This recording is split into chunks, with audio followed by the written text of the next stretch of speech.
आदेश बा सरकार आदेश करी तो 1 मिनट में राव खड़ा हो दिया के बाद ही, लेकिन सरकार ने फिर इलेक्ट्रॉन लोगों के खिलाफ कार्रवाई कर तो सरकार से बात जरूर कहे।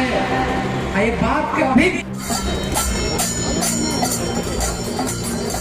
भारतीय जनता पार्टी अनुसूचित जनजाति मोर्चा। अभी आप कहाँ पे और किस तरह का ये आप लोग के द्वारा ये प्रदर्शन किया जा रहा है, क्या कुछ है सर? ये हम लोग बलिया कलेक्ट्रेट परिसर में बैठे हुए हैं।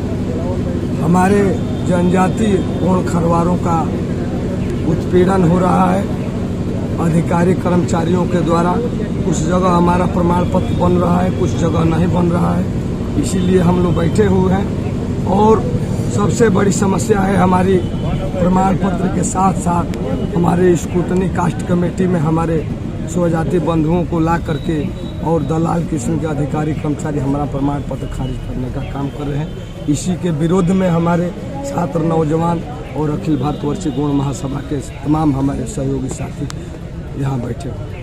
इससे पहले भी देखा गया था कि जिस तरह पुलिस भर्ती आई थी उस समय भी सैकड़ों की संख्या में छात्र और साथ ही आप लोग के जो भी बुजुर्ग हैं वो लोग भी फिर धरना पर बैठे थे, लेकिन उस समय कुछ जाति प्रमाण पत्र जारी भी किया गया था।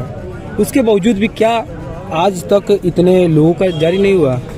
प्रमाण पत्र हमारा हर तहसील में कुछ न कुछ जारी हो रहा है और कैसी समस्या जब जारी हो रही है, कुछ जगह नहीं जारी हो रहा है। तो इसीलिए कि जो भी हमारा प्रमाण पत्र जारी हो सुगमता पूर्वक जारी हो, इसमें किसी नेता की जरूरत नहीं हो, इसमें तारकेश्वर गोंड, राजेश गोंड की जरूरत न हो, इसमें तमाम हमारे जो भी एप्लीकेंट हो, जो भी हमारे नौजवान छात्र, हमारे जो भी गरीब किसान मजदूर हो, सारे लोग आए अपना आवेदन करें और सुगमता पूर्वक अपना प्रमाण पत्र लेकर के जाएं। पिछले अनशन में यह भी कहा गया था कि सारे बच्चों का प्रमाण पत्र नहीं बनता है तो आने वाले चुनाव में विरोध भी किया जाएगा। अगर ऐसा हो रहा है, अगर सुगमता पूर्वक हमारा प्रमाण पत्र नहीं बन रहा है, हमारे जनजातियों का अधिकार नहीं मिल रहा है, तो जनजाति हम स्वतंत्र हैं। हमें जहां मर्जी करेगा हमारे लोग अपना वोट करेंगे, अपना मतदान करेंगे, हम स्वतंत्र हैं। कब तक ये प्रदर्शन जारी रहेगा सर? जब तक हमारे जनजातियों का जो मांग पत्र है वो नहीं हम लोगों का मिल रहा है, अनवरत जारी रहेगा। तो क्या अधिकारियों के लिए क्या संदेश रहेगा मीडिया के माध्यम से? अधिकारियों के लिए संदेश आप लोगों को ये दे देना है कि जनजाति नौजवान आज बैठ गए हैं और उग्र हैं। ये जनजाति रोड घेरने का लिए टीडी कॉलेज जाम करने के लिए जा रहे हैं। इनकी समस्या अगर नहीं हल हो रही है तो इन लोगों के पीछे हम गार्जियन कह लीजिए या जो कह लीजिए, हम लोग इन लोगों के साथ में हैं और ये लोग आगे आगे रहेंगे। इन लोगों के साथ हम लोग चाहे डीएम साहब का बांग्ला घेरना हो या फूकना हो या जो भी करना हो, हम लोग कुछ भी करने के लिए तैयार हैं। हम जनजातियों का अधिकार चाहिए। जी अपना एक परिचय बता दीजिए। मैं राजेश गोंड, प्रदेश अध्यक्ष अखिल भारतवर्षीय गोंड महासभा उत्तर प्रदेश। जिस तरह बात की जाए आज इतनी भारी संख्या में आप लोग इकट्ठा हुए हैं, क्या इसका संदेश देना चाहते हैं सर? संदेश स्पष्ट है कि बलिया को देश के राष्ट्रपति गोंड और खरवार समाज के लोगों को अनुसूचित जनजाति में परिभाषित किया और राजपत्र की समीक्षा यहाँ जो लेखपाल है वह कर रहा है, जो उसके अधिकार क्षेत्र में नहीं आता है। गलत व्याख्या करके प्रमाण पत्र खारिज, जो आवेदन लोग कर रहे हैं खारिज कर दे रहे हैं। दूसरी बात है कि जो बलिया कलेक्टर है, यह कलेक्टर दोहरा चरित्र है। ये तहसीलदारों से कहता है कुछ और करता है कुछ। स्क्रूटनी कमेटी, जो जिला caste scrutiny committee high court के निर्देश पर बनी हुई है कि जनजातियों का उत्पीड़न न किया जाए, ये माननीय सर्वोच्च न्यायालय के आदेशों की अवहेलना कर रहा है। यह जो ट्राइबल के लोग हैं, जो जनजाति के लोग हैं, उनके खिलाफ अगर कोई प्रभावित है, उसकी नौकरी नहीं लगी है, दूसरा कोई नौकरी ले लिया, तो आवेदन पत्र दे सकता है कि ये फर्जी है, ये कौन सही है। सुप्रीम कोर्ट कहता है कि थर्ड पार्टी को कोई अधिकार नहीं है। मतलब एसटी के खिलाफ एसटी शिकायत कर सकता है, न कि बैकवर्ड, न कि सामान्य के लोग।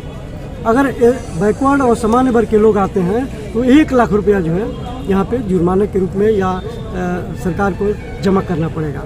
लेकिन हम 1950 के पूर्व के अभिलेख दे रहे हैं कि हम गोंड जनजाति के लोग हैं हमारे अभिलेख 1356, 59, 62 फसली से लगाई, जो अन्य अभिलेख हैं वो हम दे रहे हैं, उसको ये मानने को तैयार नहीं है। और फरकती कोई भी एक सामान्य वर्ग का व्यक्ति, बैकवर्ड का व्यक्ति एक एप्लीकेशन डाल देता है, ये गोल्ड जात के नहीं है, और उस पर जो है मौखिक स्टेटमेंट के आधार पर खारिज कर दे रहा है। और इसका फायदा जो है कुछ सामंती लोग, आज माननीय उच्च न्यायालय में, हाई कोर्ट में तारीख लगी हुई है, ये कलेक्टर उसमें जा रहा है, ये समस्त तहसीलदार पार्टी है, तो हमको विवादित बनाने का काम बलिया कलेक्टर कर रहा है। इसलिए आज हम लोग जो है स्क्रूटनी कमेटी के खिलाफ और सुगमता से जात प्रमाण पत्र जारी कराने के लिए यहाँ पे हम लोग आए हैं। लेकिन बात करेंगे, जिस तरह पिछली बार देखा गया था कि आप थे, पिंटू गौर थे, बाकी जो भी पदाधिकारी लोग थे, डीएम साहबा से मीटिंग भी की है, उसके बावजूद भी बोला गया था कि आप लोग का जारी होगा, लेकिन उसके बावजूद भी कहाँ दिक्कतें आ रही है, क्या दिक्कतें,